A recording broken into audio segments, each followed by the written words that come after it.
Hello' guys, মই DLED বা BEd পাছ কৰা বা পঢ়ি থকা ছাত্ৰ ছাত্ৰীসকলৰ কাৰণে লৈ আনিছোঁ এটা গুৰুত্বপূৰ্ণ সুখবৰ যে এতিয়া আজিৰ পৰা আকৌ CTETৰ আবেদন প্ৰক্ৰিয়া আৰম্ভ হৈছে।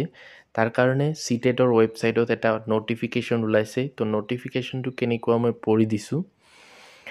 The Central Board of Secondary Education will conduct the 19th edition of Central Teacher Eligibility Test on 7/7/2024 অর্থাৎ পরীক্ষাটো 7 তাৰিখ জুলাই মাহত অনুষ্ঠিত হ'ব।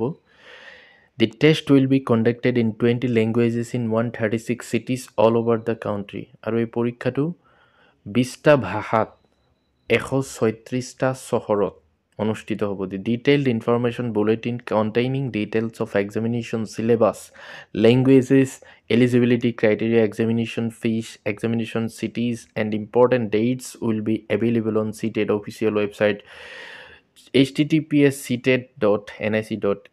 অৰ্থাৎ এই CTET সম্পৰ্কীয় সকলো ধৰণৰ চিলেবাছ, ভাষা, এলিজিবিলিটি ক্ৰাইটেৰিয়া, পৰীক্ষা, ফিজ সকলোবিলাক কথা CTETৰ যিটো ৱেবছাইট তাতে পোৱা যাব।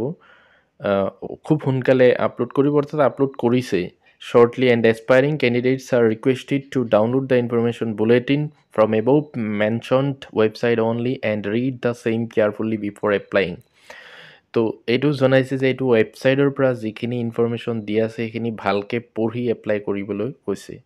The aspiring candidates have to apply online only through CTET website ctet.nic.in. The online application process will start from 7/3/2024. The last date for submitting online application is 2/4/2024. অৰ্থাৎ এই এপ্লিকেশ্যনবোৰ 7 তাৰিখ মাৰ্চৰ 7 তাৰিখৰ পৰা আৰম্ভ হ'ব আৰু এপ্ৰিলৰ 2 তাৰিখলৈকে চলিব।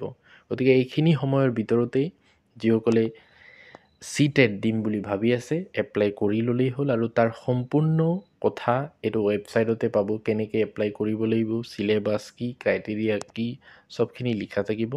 তো এইখিনি আছিলে গুৰুত্বপূৰ্ণ খবৰ। এনেকুৱা বাতৰি আৰু পাই থাকিবলৈ মোৰ চেনেলটো ছাবস্ক্ৰাইব কৰি থ'ব। Thank U.